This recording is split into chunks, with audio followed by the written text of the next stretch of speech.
I've fallen in love with I love. दिल बोले वाव.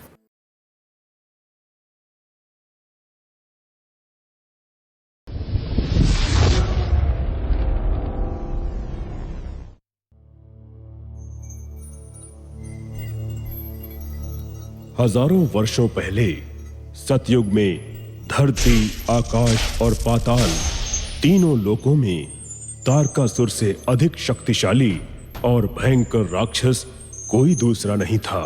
जहां कहीं क्रोध में वो अपना पैर रख देता, वहां मानो भूकंप आ जाता था। मानव और दानव, यहां तक कि देवता भी उसके भय से थर थर कांपते थे। दैत्यों को वश में करके तारकासुर उनका राजा बन गया था। पर इतने पर ही वो संतुष्ट नहीं हुआ।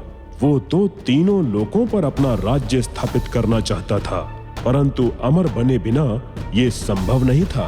इसलिए तारकासुर ने ब्रह्मदेव की तपस्या शुरू कर दी।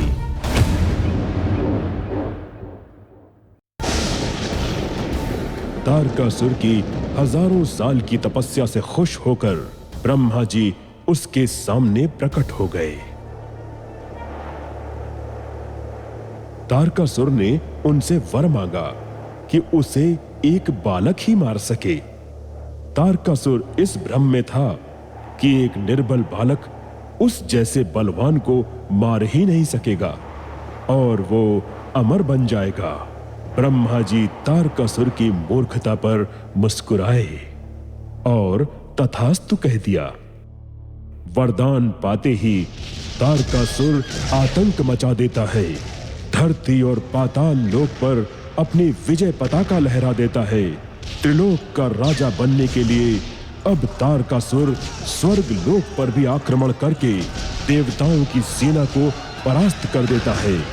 कई देवता मारे जाते हैं और कई देवताओं को तारकासुर बंदी बना लेता है।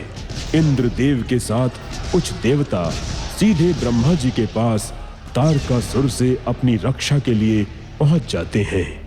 हे भगवान, हमारी रक्षा कीजिए, बचाइए, हमें तारकासुर से बचाइए। आपके वरदान से उसकी बुद्धि भ्रष्ट हो गई है, सब कुछ नष्ट कर रहा है। हे भगवान, हमें तारकासुर से मुक्ति दिलवाइए। मैं लाचार हूँ, मैं अपना वरदान वापस नहीं ले सकता। उसने हमारे कई देवताओं को बंदी बना लिया है। पाताल और पृथ्वी लोक के बाद अब उसका स्वर्ग लोक पर भी अधिकार हो गया है। यदि उसे समाप्त नहीं किया गया तो अति शीघ्र वो हमें भी अपने अधिकार में कर अपना दास बना लेगा।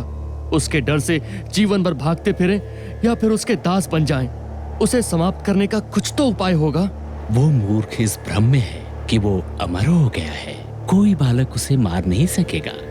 परंतु वो ये नहीं जानता, एक बड़ा ही विचित्र बालक उसका काल बनेगा। उसकी मृत्यु शंकर भगवान के पुत्र के हाथों लिखी है। असंभव, वो तो ब्रह्मचर्य का पालन करते हैं। इसका अर्थ तो ये हुआ कि तारकासुर अमर रहेगा और हम पर शोषण यूं ही होता रहेगा। निराश होने की आवश्यकता नहीं है। भगवान शंकर का ब्रह्मचर्य समाप्त करके उनसे विवाह करने को राजा हिमालय और रानी मैना की पुत्री पार्वती तपस्या कर रही है। उनकी तपस्या को सफल होने में हजारों वर्ष लग सकते हैं। समय की गति बढ़ाई नहीं जा सकती, इसलिए शिव जी और देवी पार्वती का विवाह शीघ्र कराने का उपाय आप लोगों को सोचना होगा। जाइए और विवाह संपन्न कराइए, तभी आप लोगों को तारकासुर से मुक्ति मिलेगी।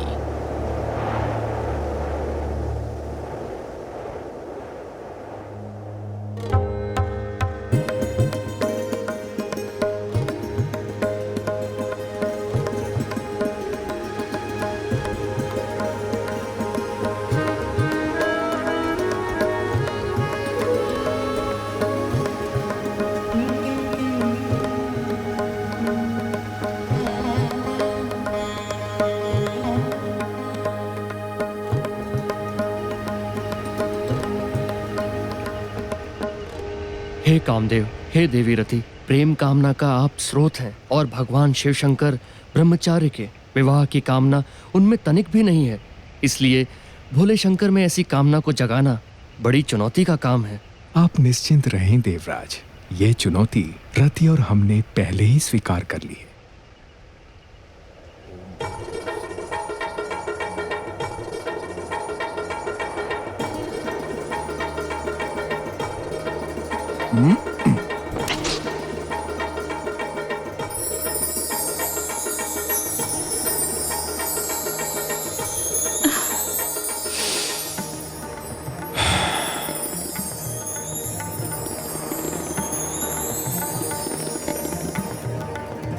अब मैं ये बाण भोलेनाथ के शरीर में उस केंद्र पर मारूंगा जहां प्रेम का वास होता है।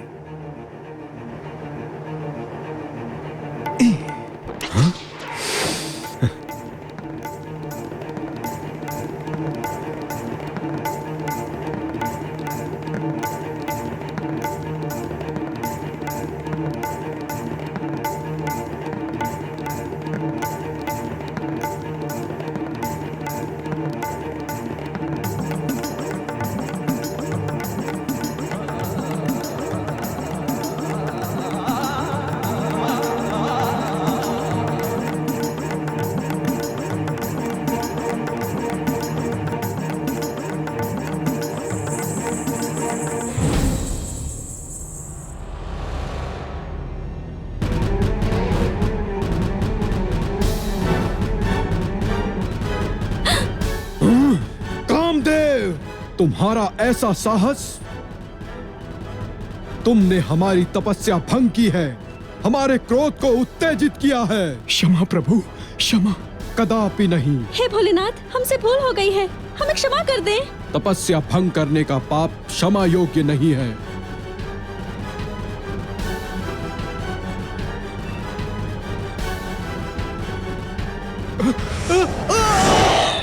नहीं भगवान, नहीं।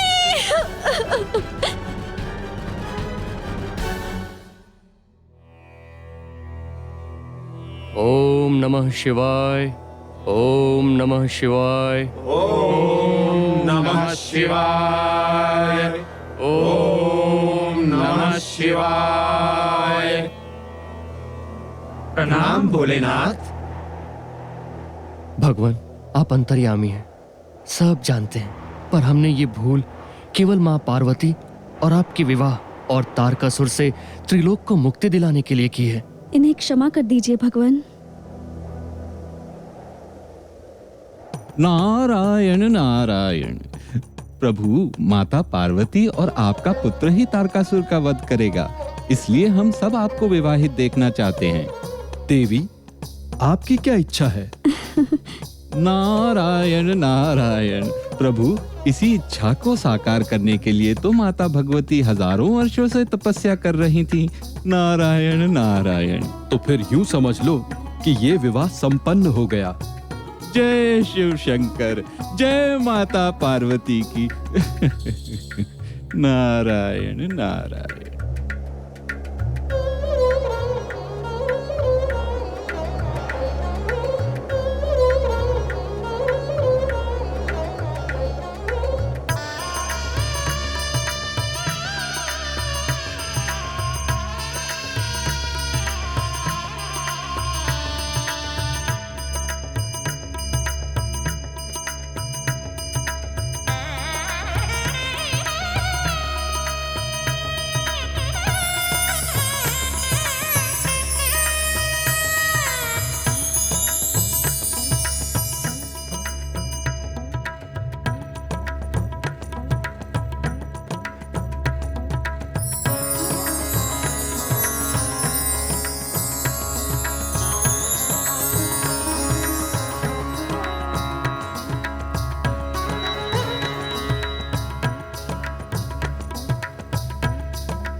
करोड़ों वर्षों से ब्रह्मचर्य का पालन करने वाले भगवान शिव को गृहस्थ जीवन का आनंद उठाते देख प्रसन्नता हो रही है। वो तो ठीक है, परंतु उनके पुत्र का आगमन कब होगा? कब हमें उस तारकासुर से मुक्ति मिलेगी? प्रभु करे वो शुभ घड़ी शीघ्र आए।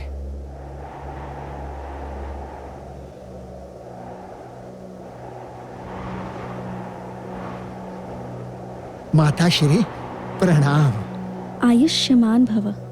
हे नंदी महाराज, मैं स्नान के लिए जा रही हूँ। किसी को भी मेरी अनुमति के बिना भवन में आने मत देना। निश्चिंत रहे माताश्री, आपकी आज्ञा के बिना भवन में मैं किसी को प्रवेश करने नहीं दूंगा।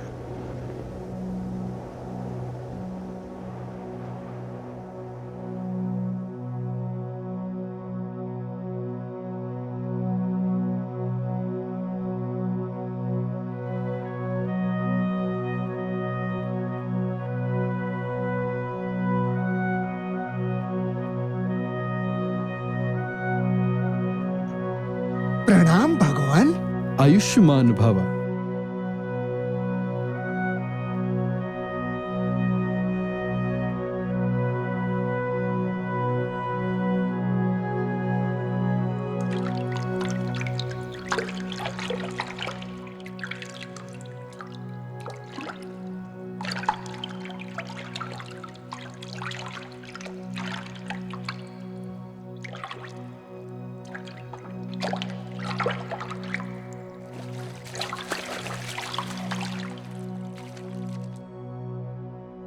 भगवान, मुझे आपने जिस अवस्था में देखा उससे मैं स्वयं को लज्जित पा रही हूँ। इसके लिए नंदी महाराज दोषी हैं, जिन्होंने मेरी आज्ञा का उल्लंघन करते हुए आपको भवन में प्रवेश करने दिया। मैं तुम्हारा पति हूँ, इसीलिए नंदी ने मुझे नहीं रोका। मगर मेरी आज्ञा का क्या? नंदी आपके गण हैं, इसलिए मेरी आज्ञा का पालन करना उन्होंने महत्वपूर्ण नहीं समझा। तुम व्यर्थ क्रोधित हो रही हो।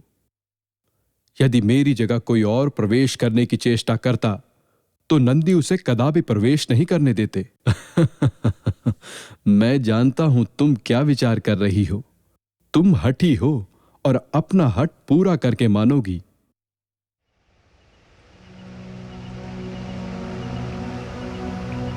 हे माँ पार्वती, आपके सम्मुख अचानक भगवान शंकर आ गए।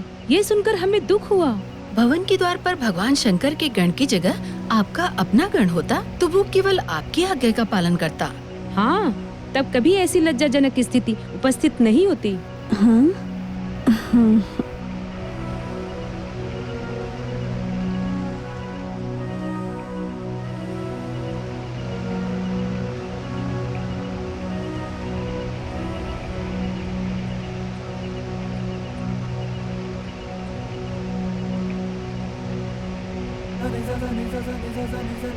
वाह, कितना सुंदर बालक है। भगवती, आप इसमें प्राण फूंक दीजिए।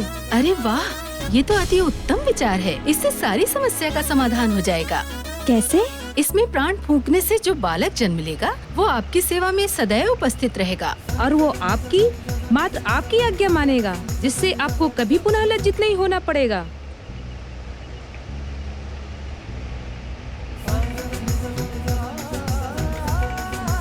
नमः शंभवे च मयो भवे च नमः शंकराय च मयस्कराय च नमः शिवाय च शिवतराय च।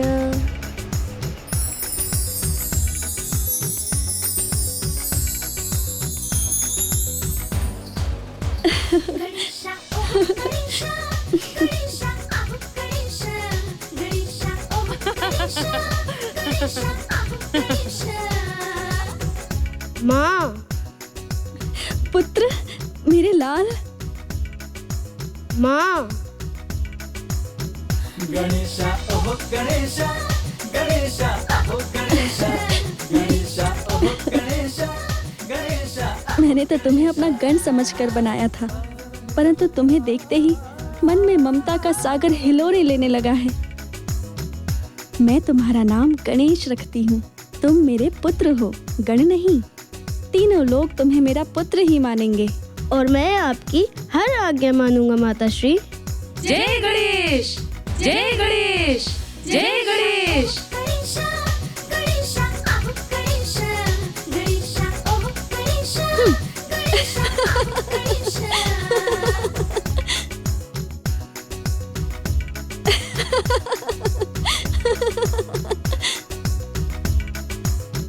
गणेशा ओह गणेशा, गणेशा ओह गणेशा, गणेशा ओह गणेशा, गणेशा ओह गणेशा।